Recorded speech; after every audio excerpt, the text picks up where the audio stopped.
Hey everybody, how you doing? This is Earl from Earl Widmeyer. This video is how we deal with the maneuvers when we're bringing a train down from the second level or even from the storage area, and how we get them down back to the main level and into the classification yard. So enjoy the video and please like and subscribe, leave a comment, let me know how I did. Good evening, everybody. It's Earl here from Earl Widmeyer. I'd like to wish everybody a Merry Christmas and a Happy New Year. I hope you're doing well, and it's been a while since I've did a video, and I thought I'd throw one out there. One thing that I'd like to show you guys is that Adam, when he was out and looking around for a few things for track cleaning, he found this fiber rail, and it's a just a handheld track cleaner. And it has a small fiber cloth that's in the bottom of it. And if you can see that, you guys can go to that and check it out. It appears to be like a 3D printed holder with a very thin fiber cloth that comes with it. In the package, it comes with like 3 or 4 of them that are in there. And then, yeah, so it's a very simple little thing. The little base comes out. And that's how the pad sits in there. You just rest it in there. Let me put that in there. And then put the 2 tabs towards each end. And when you're all done, the pad itself is riding a little higher, and that's what rides on the track and cleans it out. It's a dry type pad. So in some instances, you can probably get away with not using the CMX or whatever else you use, maybe alcohol on a paper towel or something like that. And yeah, it just does a dry run around where you can reach. It's not going to replace it all the time, but in areas like on the main track level and that kind of thing, it probably would do work well instead of having to run a track cleaning car around, that kind of thing. All right, and I know that this area of my track gets dirty, so I'm going to do an area over here, and I'm going to do an area on the other side, and I'll just show you what I get. So you just lay it on there, and just run it up and down, and just be careful going over the points. I know this area back here, and one pass up over here. I'm doing light pressure, but pressure over my points. Be careful. Won't really catch, but it is a fiber cloth, so eventually it will wear. Oh. And then get down past those guys. Do a little bit over here. I'll do this guy here. This is a dirty spot, I know that. And all the way back out over here. Do this transition right here. Alright, bring it back to you. Wow, look at that. Just that little bit that I did right there. And it's great. It really does pick it up really nicely. So on a main level or a level that you can reach and that kind of thing, this is a good little tool. It's dry. You don't have to use any alcohol or any kind of mineral spirits like some people like to use. So I like it because then it doesn't smell as much. And you can work these pads really good for a little bit until they're really dirty and then switch them out. My son actually found replacement pads are like almost 18 inches by 20 inches, and we just cut them up. I'll have to ask him where he got those and maybe post them later. But yeah, and works out really well. We use these up at the club also, so it's, in conjunction with your track cleaning car, this is a really good thing to use. All right. So down here in the on the tracks, Adam has did a couple advanced contests for a couple units that are here, so they're always slave to that. And the first one that we have is the NS contest, number 95. You can see it says number 95. And I'll show you that one in a minute. The BC Rail contest, which is number 100. And that is this unit that is actually right in front of us right now. So it's the lead unit is the BC, so that's why we call it the BC. And then the last one is my GP9RM contest number 105. And I'll show you those two right now. So back there in the corner, I have the GP9RM over there, contest number 105. And then my other one, not mine, it's the other one that Adam has, is the NS one. And it is up on the upper deck. You can see right there. So the NS is the lead engine. And that is the NS, sorry, that is the lead engine. So it's NS95 is the contest. And the way Adam has these ones set up is that just the track power, drive, forward and back, and brake all work at the same time. He could do more if he wanted to go into it and do more of the CVs and make them all more prototypical contests. But for having a 3-engine or a 4-engine contest, that usually works pretty good for that. Same with the GP9RM with the mother and slug. It's nice to have both of them on brake, and then they just work together as it is. You have to select the engine's numbers on the second half of the controller to actually initiate the lights and bells and horns and that kind of stuff. But it works out pretty good when you're running them. So, and then I have one other one that I want to show you that I have in just a MU'd set, and that one works pretty good together. Alright, and then this is my last set that I have MU'd together. These are my GP38-2s that I have set up with my Soo Line units. These work really nice together, and when you turn them on, all the engines turn on together and that kind of stuff. But again, these are just MU'd units, so if I put on a brake, it's only for the lead engine, not all of them.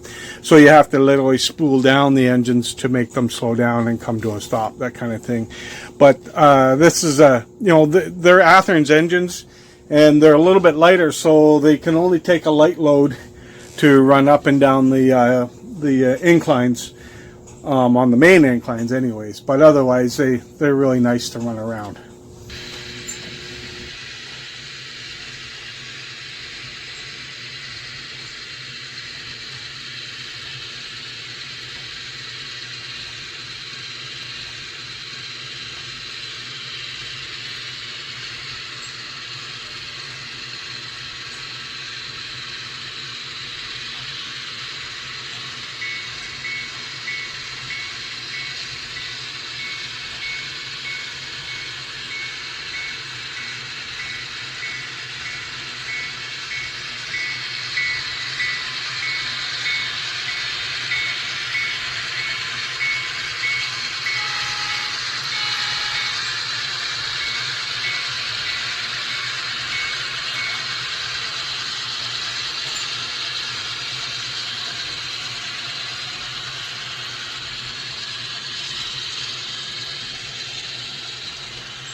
So right now I have a bit of an issue where I want to bring my Soo Line 4436, I want to bring him down, and that means he's going to have to come on to the inner track, the south track right here.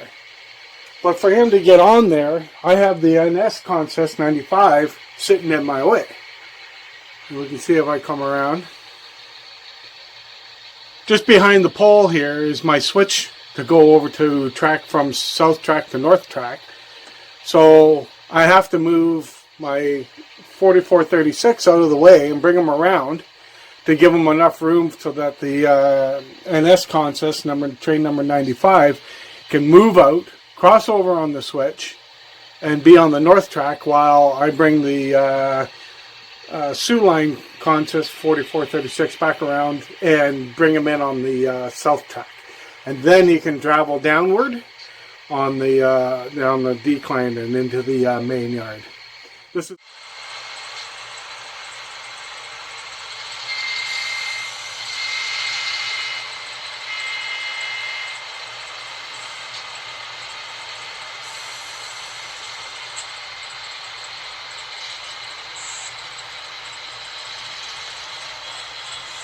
now 4436 is a short train, just because he's light engines. So this count of 11 cars is barely is what he could make it up on our incline on the other side, but he made it. Adam had his doubts, but he made it up.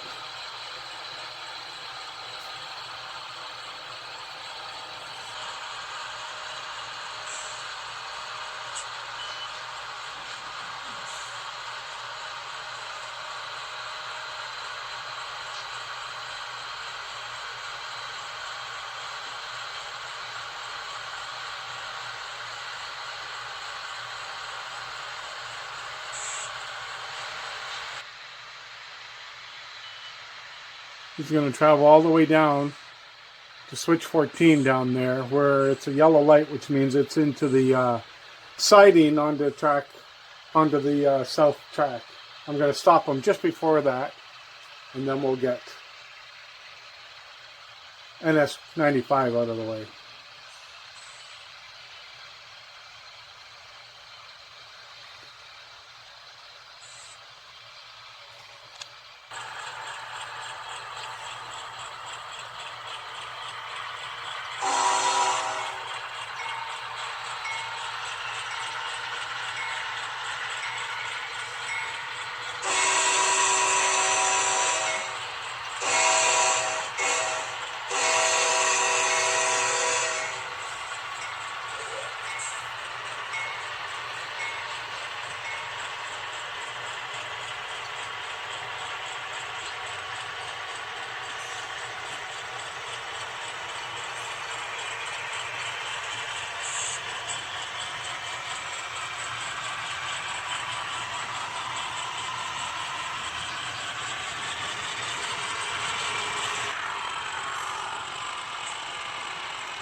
And while he's passing down there, I'm going to switch 14. I'll close that. Now it's green for him, for the NS to go through and come onto the number 1 track on the other side of the layout.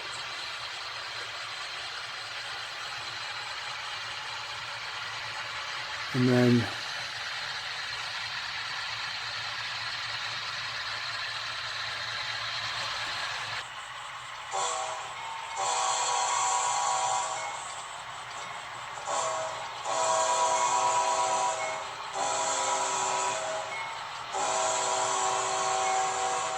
that's 2801 all the way down there.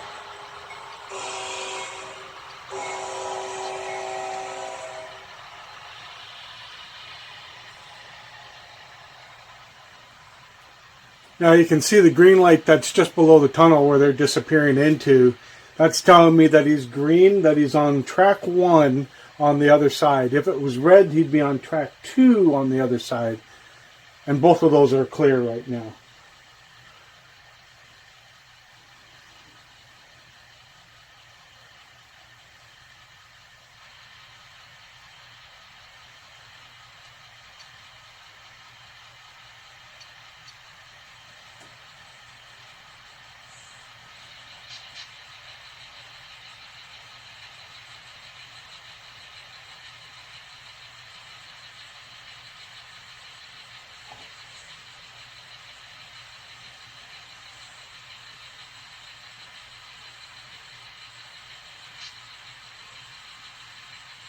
He's coming around on the other side almost.